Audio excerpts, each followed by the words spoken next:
Batu, Barada, Nikto. You must remember those words. Gordon's alive. You know what the Turing test is? I know Kung Fu. Dead or alive, you are coming with me. My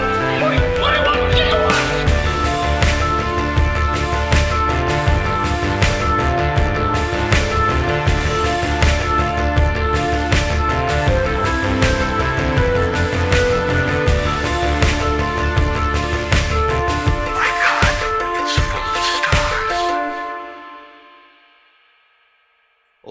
Ladies and gentlemen, welcome back to Stories Out of Time and Space. I'm your regular host, Scott Weatherly, and as always, I'm joined by Julian Darius, and we are celebrating our 100th episode with a little special. This is a little something, just a bonus, really, catching up on our stats and just reflecting on where we've come from, really. But first and foremost, Julian, how are you doing? You okay? I'm doing great. I don't feel like I'm 100. No, it's all in the joints. It is. It's a healthy diet and good exercise. But yeah, this is 100 episodes, and that includes everything we've done. This is sort of like, we've done. You are the man with the stats, Stato, and so how just so we've done 100 episodes, but how many of those are actual full-on movie reviews that we've done? Okay, so we've done 100 episodes. We have reviewed 60 movies. That is counting the Imagination trilogy as 3 movies, plus the Doctor Who movie. The 3 bonus episode movies, like Dune Part 1. It is not counting the Red Dwarf TV movie. So not counting that, we're still at 60 movies. And that's not counting all of Red Dwarf, 3 seasons of Westworld, 7 Doctor Who serials, and 9 Twilight Zone episodes. Yeah, that's pretty impressive, actually. We've done a lot of stuff. So that's a lot of content, actually, that we've done for this that sprang out of you and I having long conversations and being sort of like, we should just record this. I think we should really record this and see what it is that sort of comes out of it. So well, absolutely. I mean, this all came out of me being on 20th Century Geek with you and just like hitting it off and just being like, we're kindred spirits. You're my brother from another mother who speaks with a weird accent that I both love and am jealous of. But we just hit it off, and I think our rapport speaks for itself. Yeah, it's been a hell of a journey, because it has, like, you started, the first time you came on to 20th Century Geek was to talk about The Killing Joke, and then we sort of went off and did, as I said, the Imagination trilogy, which we've now rounded out with 12 Monkeys. And yeah, it sort of grew from there. So and I think this has been a real journey that we've done. This is halfway through, really, our 4th season. So we're doing sort of 60 films, and including, obviously, that includes those others, but that's a lot of films. That's some good content. And one of the things I've enjoyed about this has been, from both sides, I think, we've both enjoyed watching films that we probably wouldn't have got to see. I mean, for me, definitely, we wouldn't have got to see if it was not for this. Like, from going back to season 1 and sort of, we joke about it, but obviously the first one was like, the first big one was Solaris. The Russian epic, which I actually really enjoyed. It's still kind of, it still sticks with me, and I do want to follow that up with Stalker at some point. So yeah, that's been the pleasure. So I can go back and go, yeah, I've watched all these films and I've watched some really cool stuff. So, well, we'll get to this when we talk about sort of our ratings and what my data shows, because I've crunched the numbers. And I'm already over at the big board, gonna show viewers our biases, and we'll see whether either of us feel guilty or want to revise anything. But no, I think it's been quite a journey, and I think that first season was sort of like, I think each season has had a different flavor. That first was kind of like, so tentative. It was like, okay, we may only do these 10 episodes. Here are the 5 movies that I want to talk about. Here are the 5 you want to talk about. I think we had a few in between. And then it's really evolved into stuff like The Man Who Fell to Earth, which I never would have watched if it weren't for you. And that has totally, like, it's up there with my favorite science fiction movies ever. And I would never have encountered that if it weren't for you and for the system of us challenging ourselves and challenging each other and mixing in like stuff that we want to just see again and talk to each other about and sort of see. I want to see what you say about, or along with stuff that I've never seen and want in there, and stuff that you've never seen and want to watch and see what I have to say. Yeah, no, it's definitely broadened like horizons, or broadened my sort of like the kind of films we're going to watch. Like I said, Alphaville is a good example for me, where sort of like it wasn't probably my favorite film, but I would never have watched that. But in watching it, like I now it introduces you to a whole new sort of oh yeah, that's French New Wave, so that's cool. There's a whole sort of other thing that I can sort of enter, and the same with sort of Eyes Without a Face, which I still think is a fantastic film, and probably one I would never have got to. But we've had these films where like because of our individual, I think sort of areas of sort of preference, we sort of introduce in those, and it opens it up to each other, and to the audience as well. I think we've seen sort of like there are some people that do watch along with us and have watched certain films, and have enjoyed or maybe not so much enjoyed them. But I think it opens up those conversations to say like not just oh, here's another typical science fiction film. We're looking for those sort of like smaller films that I think have either got lost in the wash, or it just sort of like people would think, oh, they're impenetrable, I can't go and watch that film. And we say, no, you can, and you can actually enjoy it and take something from it. I mean, I think it's that's always been the joy for me doing this podcast.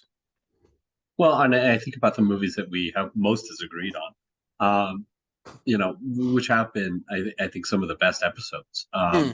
Think about like Valeria and things like this, where I love viewers watching it and saying like, what the hell is Julian talking about? and those episodes are so revealing to me.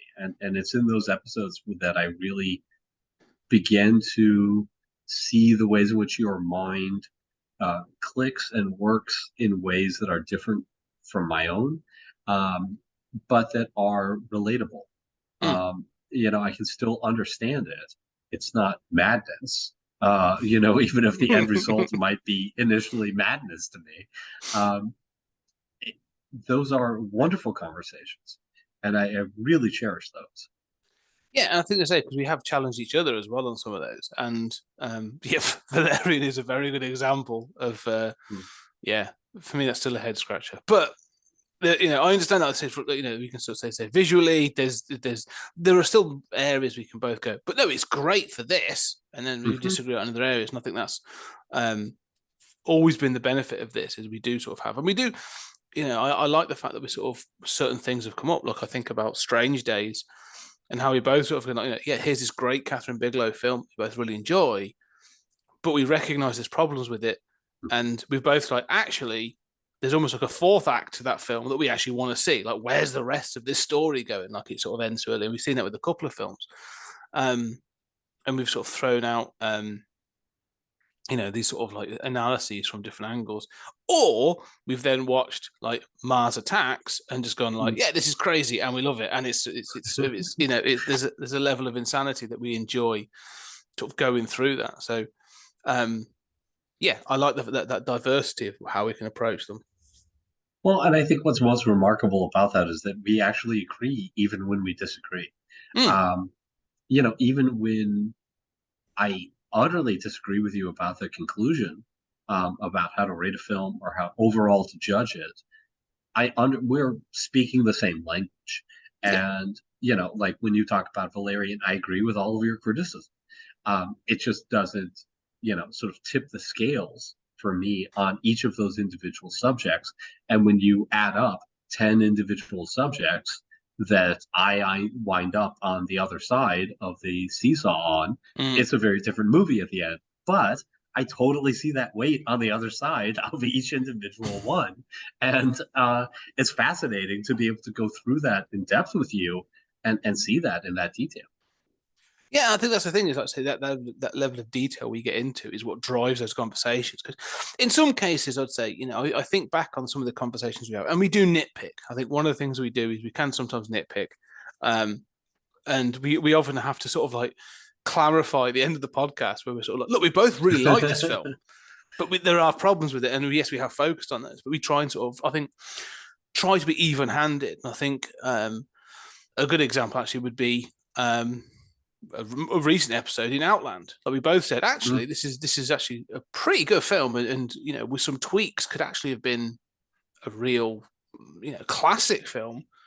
However, there are some glaring issues that we have with it and stuff.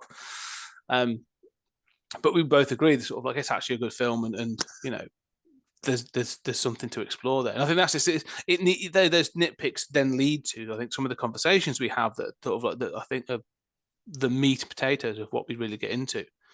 Well, what's most important here is that the world would be better if it were just like you and me. Yeah. Because I'm joking, but the truth is we are able to admit, I love this. Maybe it's a 9 to me and a 6 to you. But I can admit the faults. I can admit, like, yes, that is a laughable line of dialogue, and I'm not going to bullshit and justify it. And I do think that, life would be so much easier and better and far less stressful if everybody could just like let go of their egos and say like, yeah, I love these movies or I hate these movies, but I would admit it has strengths and weaknesses. No, I think that's what we have to acknowledge. Like nothing is perfect, and I think another good example probably be with sort of. I'm sure we've upset some Star Wars fans with both with our reviews of both New Hope and Empire Strikes Back. But again, like you and I both acknowledge that Empire Strikes Back is a better film. But then we were able to go, yeah, but Yoda talks utter crap. Like we're able to acknowledge that sort of some of the philosophy of that film doesn't really make a great deal of sense. But it wasn't supposed to. Like we acknowledge it as a sort of take it as an adventure film when it's actually a really good adventure film.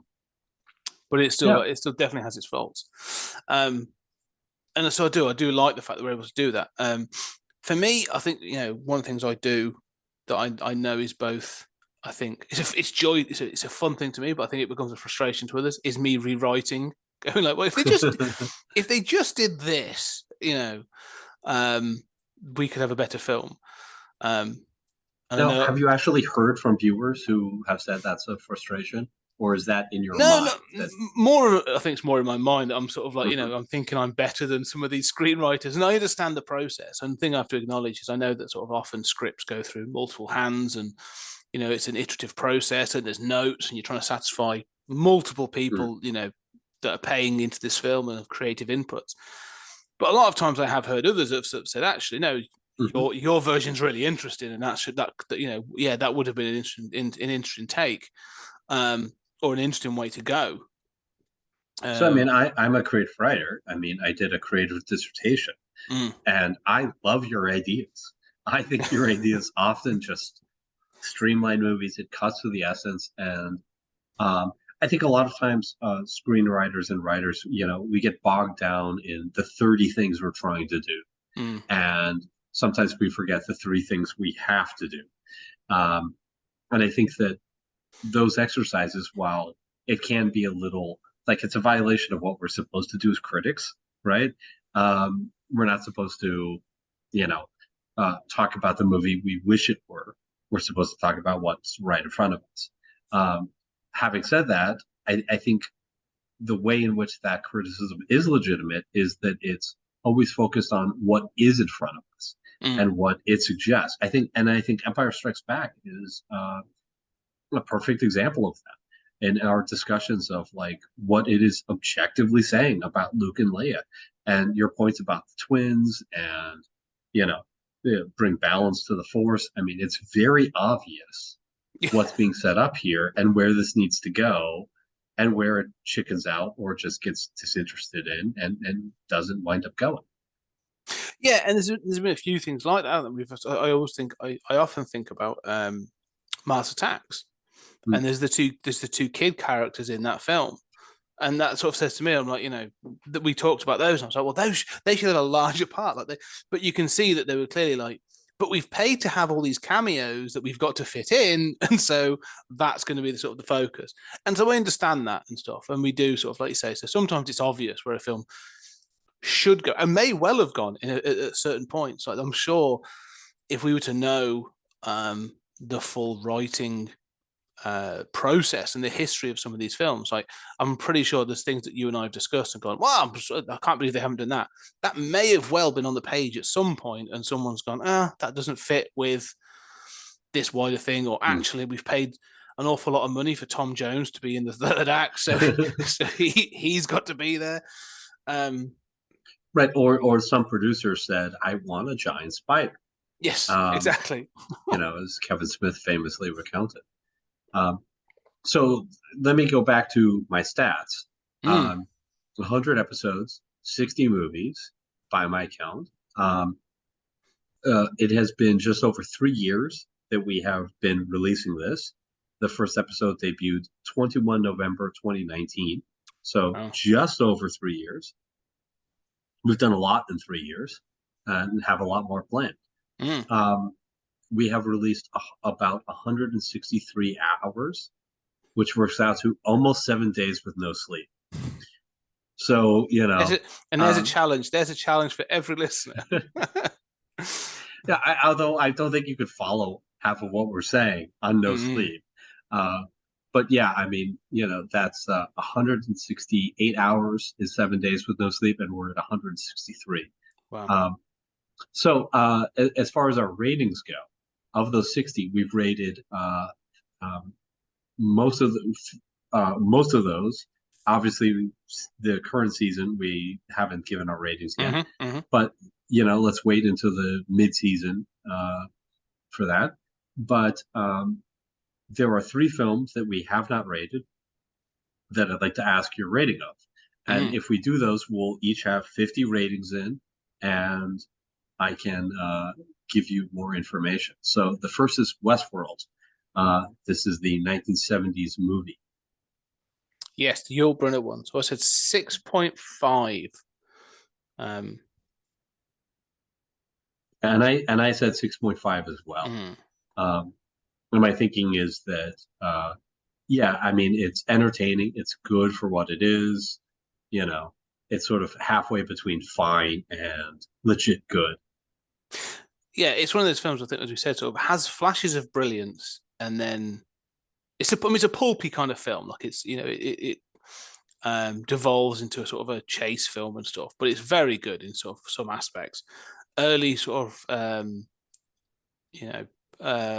special effects that it sort of relies on that don't quite pan out. But like Yul Brynner's vision when it's supposed to be improved, but it's just some it's a weird pixelated mess. But like, it's true of like Alien and everything. Yeah, exactly. Right? But like I love the fact that obviously it clearly influenced like the Terminator, and it's got like there's some great ideas in it and stuff. To the extent that like it obviously spawned a TV show, which we discussed as well. So it's a film. And by the TV show it spawned, you're talking about the HBO series, not the old one, original. Not the 70s one. Don't bother with that. Don't bother with Future World either, because that's not good. Have you seen that? I have seen it. I've seen it. Yeah. It has Yul Brynner returns. All I will say is Yul Brynner returns in a dream sequence where he does ballroom dancing. And that's all I shall stick to. So I think that was based on stock footage too. I don't think he actually came back. It's we have the stock footage. Yeah, it's bad. They did it so they could put him on the poster. They added it so they could put him in the poster, and it makes no sense.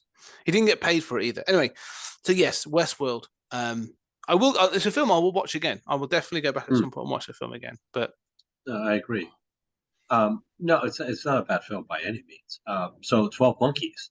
I gave this film an 8. To me, this is like, I was very impressed. I remembered it as good, but when we were doing it for the Terry Gilliam block, I was like, this is better than I remember. Like, this is really impeccably put together. So I went with an 8 on this. Yeah, I gave this a 7.5. And it's again, for some reason, like, it's a really good film. I think it's not one you can not with many Gilliam films. Like, it's not one you can just have on in the background. Like, this is not a sort of a relaxing film.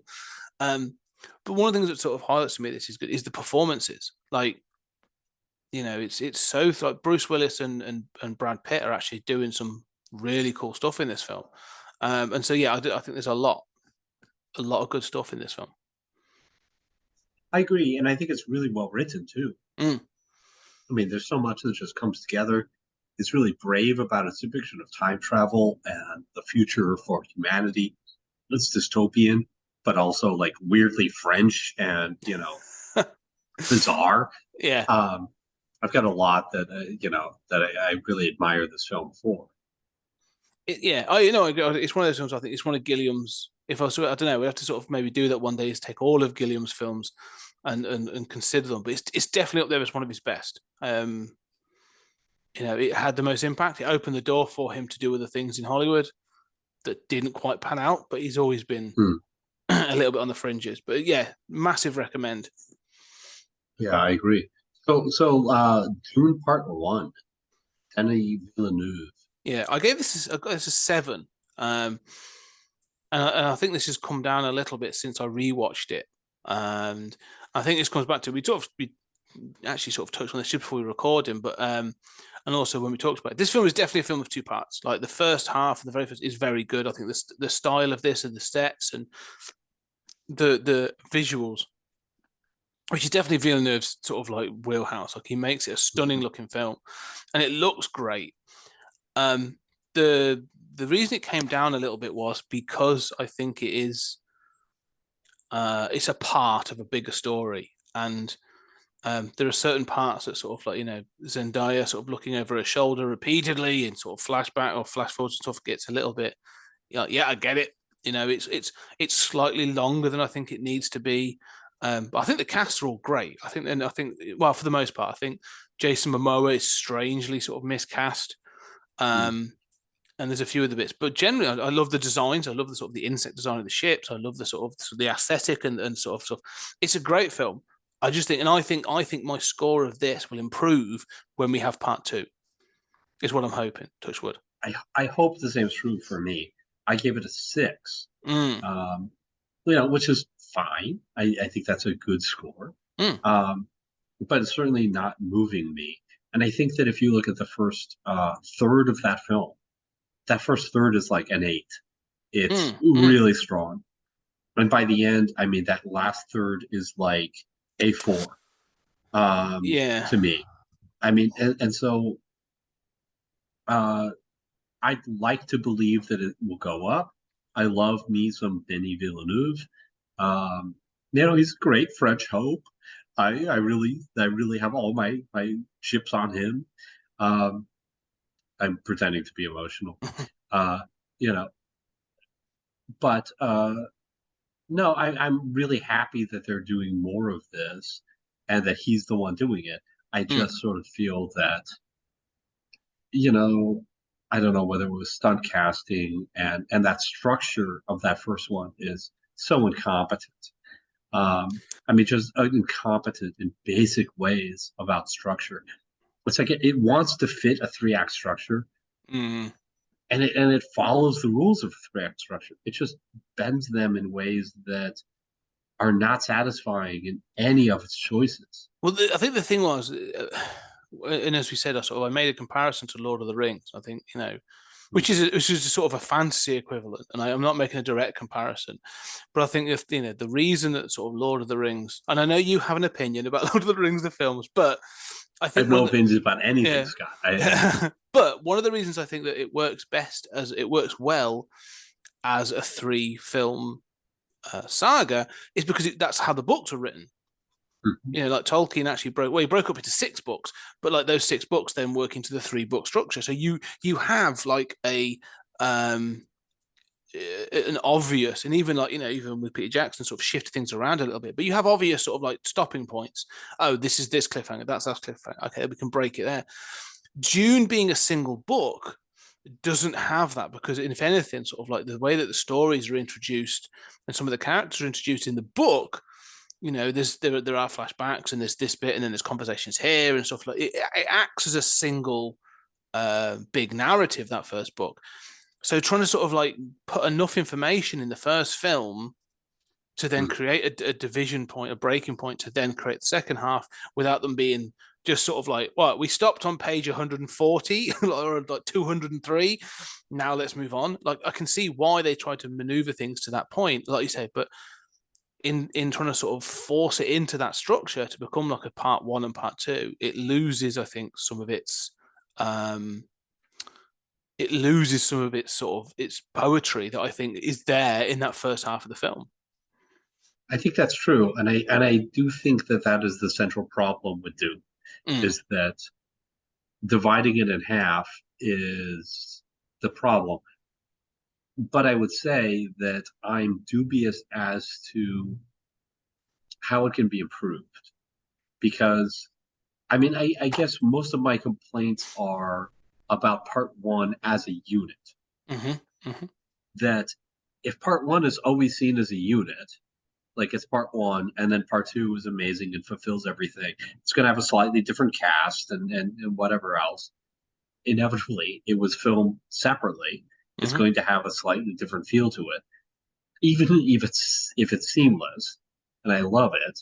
I will still feel that part one doesn't work as its own thing.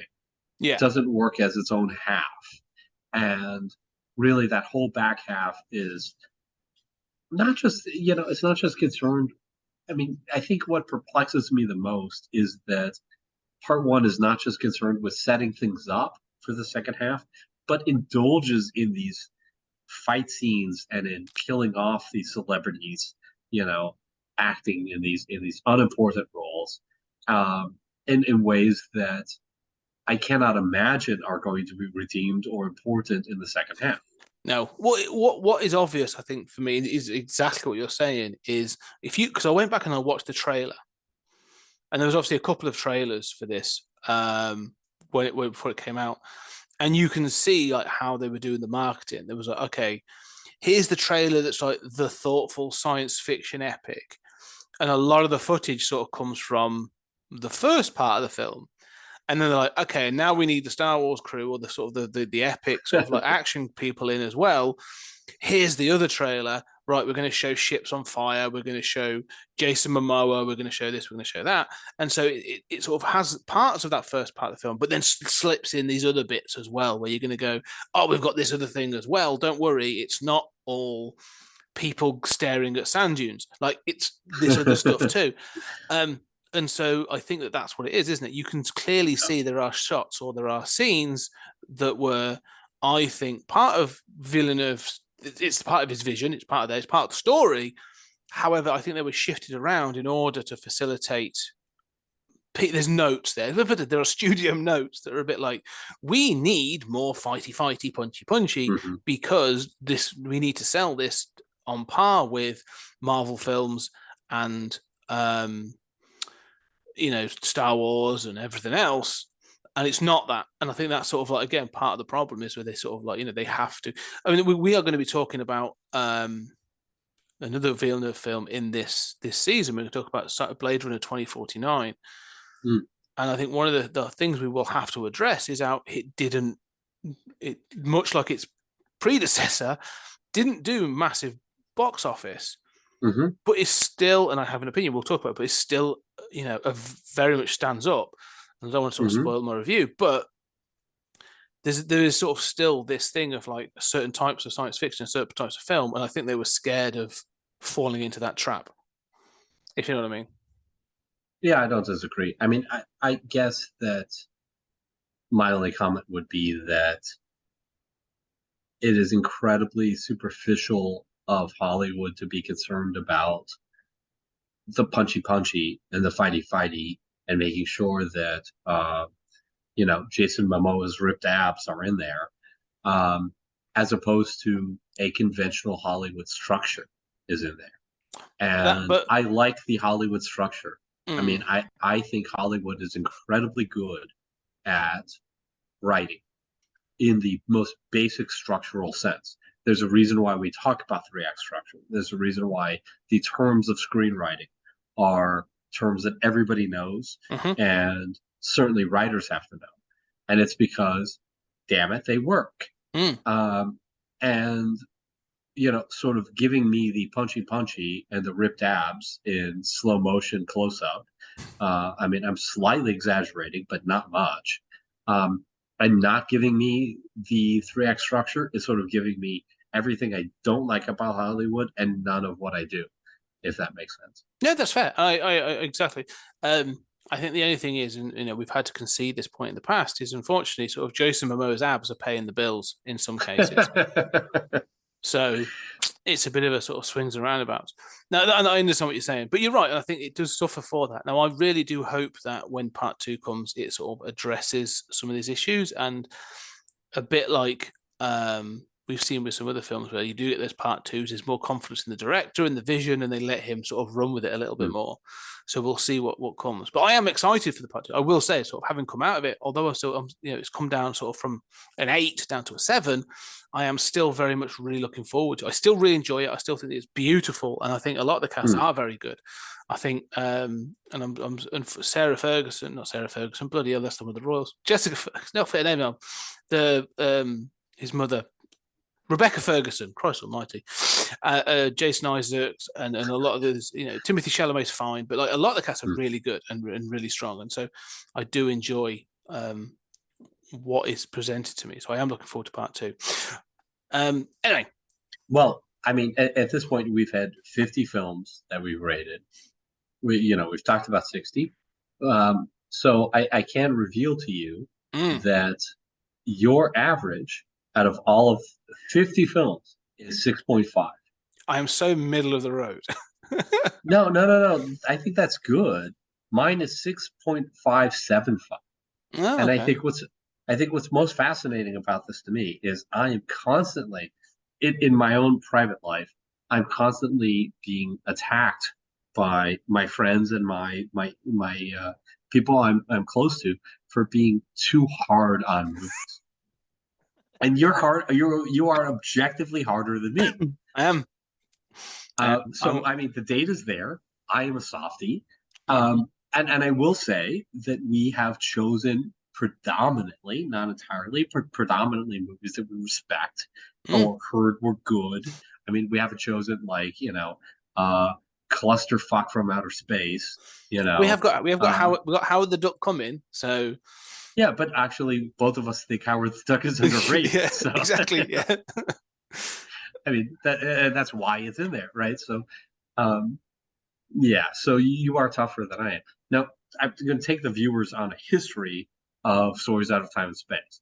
So, in season 1, your highest rating was an 8 to Blade Runner and The Fly, and your lowest was a 5 to Solaris. So you were in the 5 to 8 range. My highest was a 9 to Forbidden Planet, and my lowest was a 4 to Looper. So interestingly, Solaris and Looper were both the other person's, choices. So season 2, your highest was 8.5 to Dread. New record. At that point, your favorite science fiction movie ever on a record is Dread. Your lowest was a 5 to Valerian, right? Tied with Solaris. Again, a Julian pick, I admit. I would say of those two, Solaris would win out over Valerian, but there you go. Oh yeah. Okay, so my highest was an 8 in season 2 to Bill and Ted, and a 5 to John Carter, which again was a Scott pick, but I actually think is better than people think. So moving on to season 3, your highest was an 8.5 to Little Shop of Horrors, tied with a record for Dread, and your lowest was 4.5. Now it's interesting. We both were enthusiastic about the 50s block, but you had a 4.5 to Them, Earth versus the Flying Saucers, and Event Horizon later in the season. I should highlight 2 things on that though. When we talk about Little Shop of Horrors, I'm talking the director's original ending is what elevates it to the 8.5. And also that 50s block, although enjoyable, I think, yes, there are certain ones that stand out as you just go, that's interesting. Well, so in season 3, my highest was a 9. Mm. So here I'm returning to that 9 of Forbidden Planet. The Man Who Fell to Earth, which is it's got Vic. Excellent film. You know, Good film. right. I mean, we've mostly had these low ratings that were, pet ones of the other person, but here is the opposite. And The Fountain. And then my lowest was a 3 to Event Horizon, breaking a new record. All right, and then after season 3, in the Gilliam block, I gave Time Bandits a 3, which was tied with Event Horizon, and you gave Dalek's Invasion Earth 2150 a 3.5, which was breaking a new low for Scott. Yeah. So your ratings range from a 3.5 to 8.5, and mine from a 3 to 9. So I think it's interesting that your ratings are slightly lower than mine, even though I feel like I'm really mean. And people think I'm really mean. At least that's my self-perception. I have a slightly more expansive, rating spectrum from a 3.9, and you're 3.5 to 8. Yeah, but it's a wide gamut of films as well. I like the fact, like you say, they're not just sort of like some of the films that are on that sort of up at the top. And again, like you say, it's not a shock to me when we sort of look at those ones. For both of us, are in that top category because we've talked about them since, like Dread, Little Shop of Horrors, The Man Who Fell to Earth. Fountain was an interesting one for both of us. Again, I think it's a good film, and I understand sort of like your perspective on it. I learned a lot in that discussion. That was really cool. So yeah, it's interesting how that has worked out, sort of the pair of us. And I wonder how it will affect with season 4, because I've looked back even this sort of the films we've done for this, and we went back even further because we started in the 30s. Like we started with Just Imagine, and we've gone from there. And so there's going to be some interesting sort of like feedback on those. We'll have to sort of provide that we discuss those scores. So I wonder how that'll pan out. But can we get lower than 3.5? Could we introduce a film? That's what I'm thinking. Like, Yeah. Part of me is like, can I introduce something intentionally? We're both like, that is awful. Like, here's a 2 or a 1. I don't know. No, I mean, I would love that. I love skewing those numbers. So in the end, here are the winners and losers. Okay, all consolidated together, because after 50 movies, 60, 50 that we've rated, here are the winners and losers. Okay, Scott 8.5 to Dread and Little Shop of Horrors. 8 to Blade Runner and The Fly. Yeah. 7.5 Godzilla, Bill and Ted, Eyes Without a Face, which was a Julian one, and The Man Who Fell to Earth. Stand by all of those? I do. No, I'm just going to say them because we say Godzilla. Just want to be clear, it's the 1954 version, and I still love that film as well. No, all of those, as you repeat them, I was like, I would happily sit and watch any of those films again right now. Okay, so mine are again skewed 0.5 higher.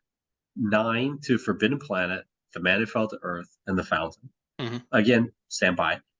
8.5 Little Shop of Horrors on both of our lists. 8 to Solaris, Blade Runner, Primer, Inception, Bill and Ted on both of our lists. Dread on both of our lists. Vanilla Sky, 12 Monkeys. Okay, now here's the dregs. A 5 for you to Solaris, Valerian, When Worlds Collide. 4.5 Them, Earth versus the Flying Saucers, and Event Horizon. 3.5 specially singled out to Dalek's Invasion Earth 2150. Yeah, I had lots of problems with that film. Of those, it's funny because I referenced Solaris. As being from season to season, I've mentioned a lot. I would elevate that because it's sat in my brain, and there are images from that film, and there are sections from that film that have stuck with me to the extent where I want to know more of the filmmaker's catalogue.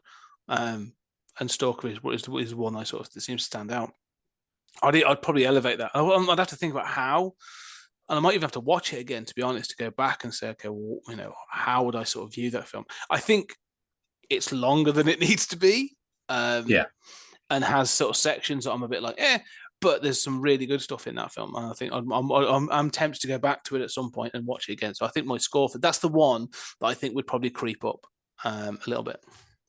I wondered about that.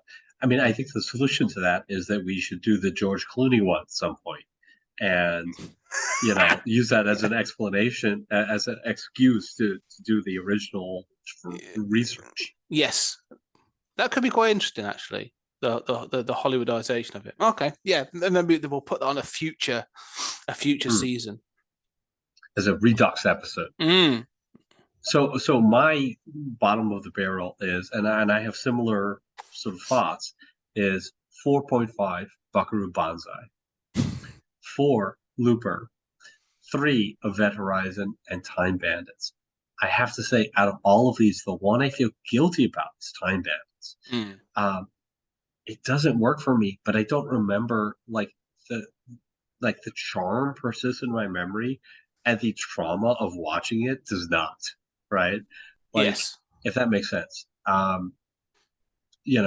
remember the concept, and I think Buckaroo Banzai to a lesser extent, in the same category, where I remember what it's trying to do, and the specifics of just like going through scene after scene, going like, oh, this is a mess. This is painful to watch. Just kind of fades away like the pain of childbirth, and I'm left with an appreciation for what was attempted. Yeah, I see what you're saying, and I think of the Gilliam block, I think, like I said, the Gilliam films have a charm, and I have a fondness for all of them. But I agree that Time Bandits has structural and sort of the fact that I definitely feel that Baron Munchausen is the better. Is a better film and sort of has similar sort of things in it. But yeah, I think there's some good stuff in Time Bandits. And it's probably not the one I'd go back to most, especially when you compare it to like Brazil and Munchausen and 12 Monkeys and stuff. But I still enjoy some of the stuff in there. Yeah. I think it's limited by some of its special effects as well, but yeah. I think what the audience needs to know is they need to watch Dread, Little Shop of Horrors, and The Man Who Fell to Earth, and maybe Bill and Ted, and pretty much then they're done with science fiction movies. Yeah, that's Stop listening to this podcast. You're done. Yeah, they're the top 4 of all time. That's what we're saying, of all time. That's a really sort of interesting.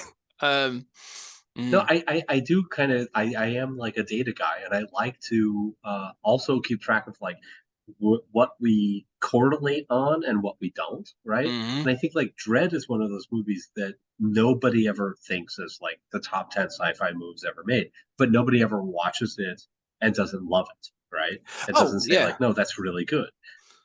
Yeah, it's one of those weird films that sort of like, there's a few films like that have like passed by. It didn't do well at the box office. It got a second life on Blu-ray and DVD and on streaming.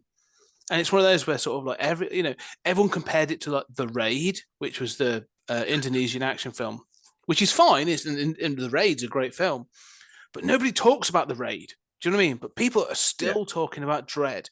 Dread's one of those that sort of like comes up in conversation, and not just in sort of science fiction and fantasy, but just in sort of those things of like, oh no, Dread was a real sort of like underrated movie, and it's sort of like even now people are like, how did that not, like 10 years on, this is 10 years now, how did that not get a sequel?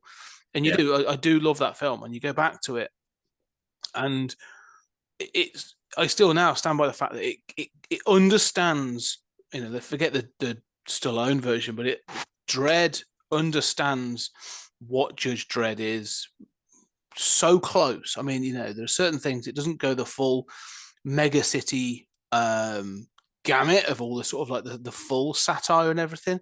Yeah, but it gets the sort of like the majority of it, which I think's why it's so good. And it's brave. It's brave in so many ways.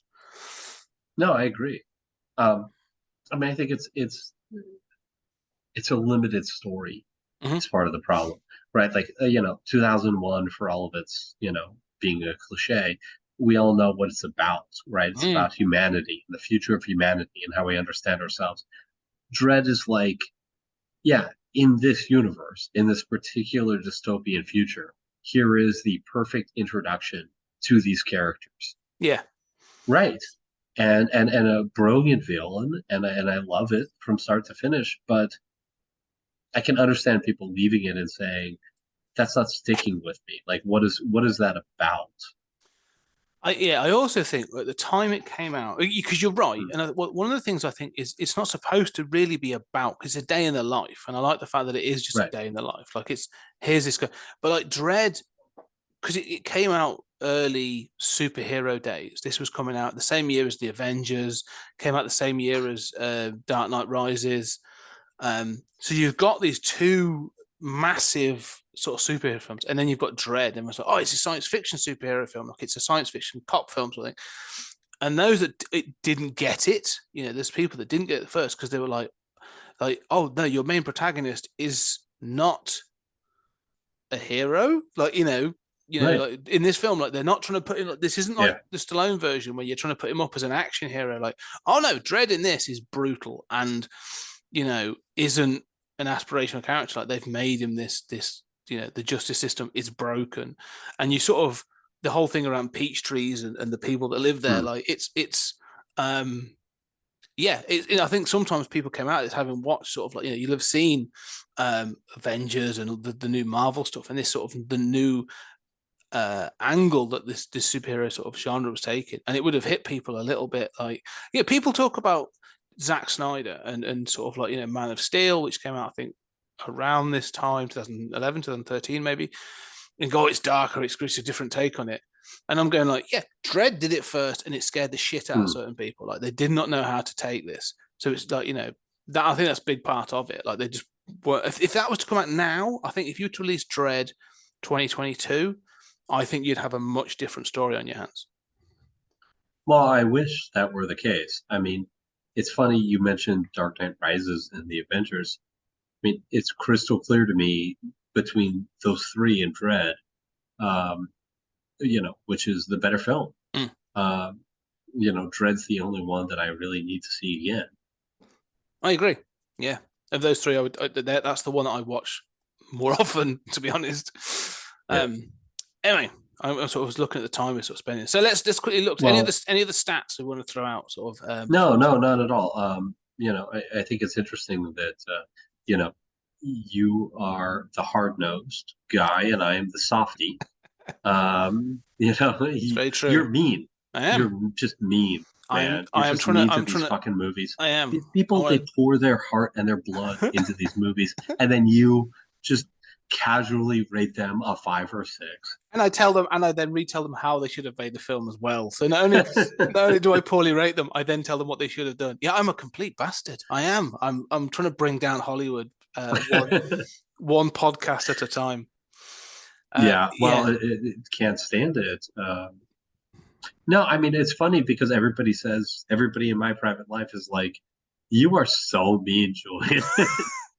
All of my friends are just like, you are by far the worst critic, just the most ferocious, mean, nitpicky critic. And I finally met my match in Scott Weatherly. Yeah. So I think that's why we have this podcast. I think so. Like we're not going to accept mediocrity all the time, and I think that's the point. But we've got some great stuff coming as well. I just want to sort of just touch on what we've coming because we've obviously done. We obviously do a lot of ours, do all of ours in chronological order, and this is coming out just as sort of like as we hit the 80s. We've just done Outland. We've got Wrath of Khan coming. We did Empire, Empire Strikes Back, Outland. We've got Wrath of Khan coming, so we're re-entering Star Trek.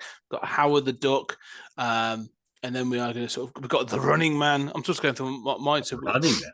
Yeah, I'm quite looking forward to this discussing that one. An Arnie film coming into the fray. All the way up, we've got some great ones. Waterworld, Dark City, The Iron Giant, Battle Royale. So I'm forcing you to watch some really fucked up movies this season. And Yeah. and you know, I'm always forcing you to watch foreign stuff, whether it's you know, great stuff like Solaris, or it's, you know, I mean, I do think Battle Royale is great, Oh, but I'm looking forward to also that. Yeah. you know, coming up like, because after it's like Hitchhikers, the Hollywood version, Transformers, Time Crimes, then we get to Tokyo Gore Police and Hard to Be a God. I mean, these are fucked up movies that I'm forcing you to watch. The later half of this season. Oh, well, yeah, we end on Possessor as well, which is a film I haven't quite yet, but I've been holding off watching because I really want to talk when we get to it.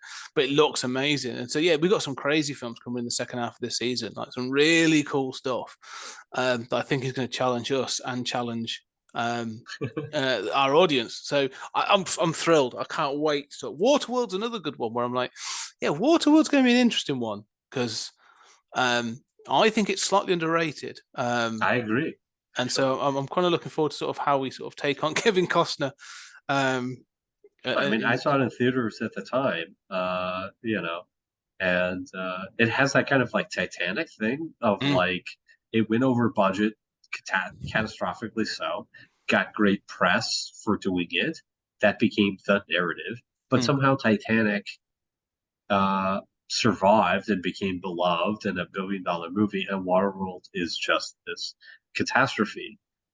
That doesn't seem entirely fair. No, I agree. I think, and it fits into Kevin Costner's 90s epic.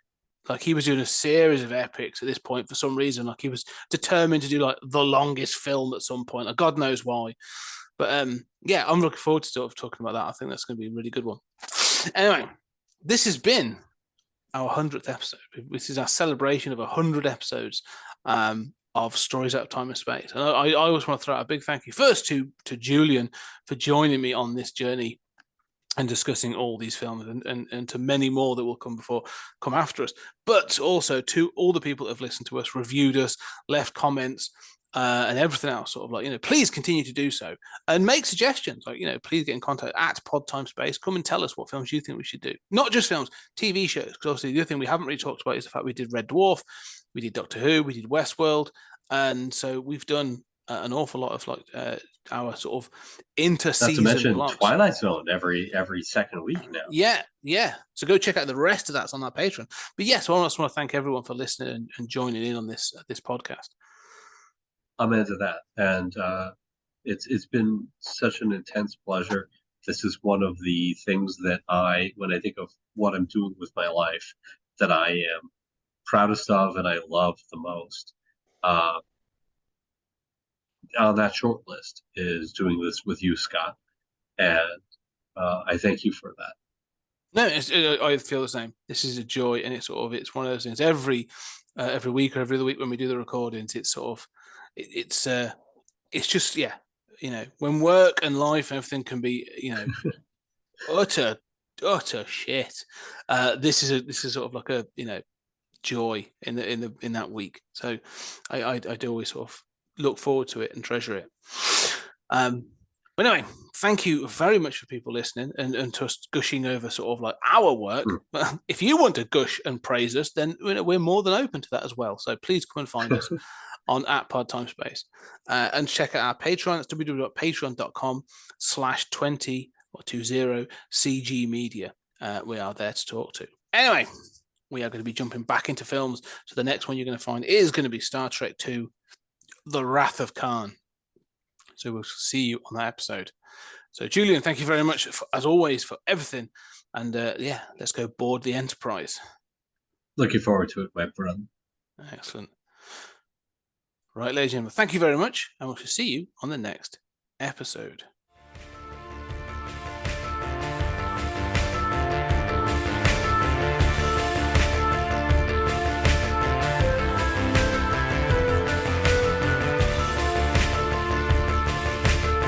There's something very important I forgot to tell you. What? Don't cross the streams.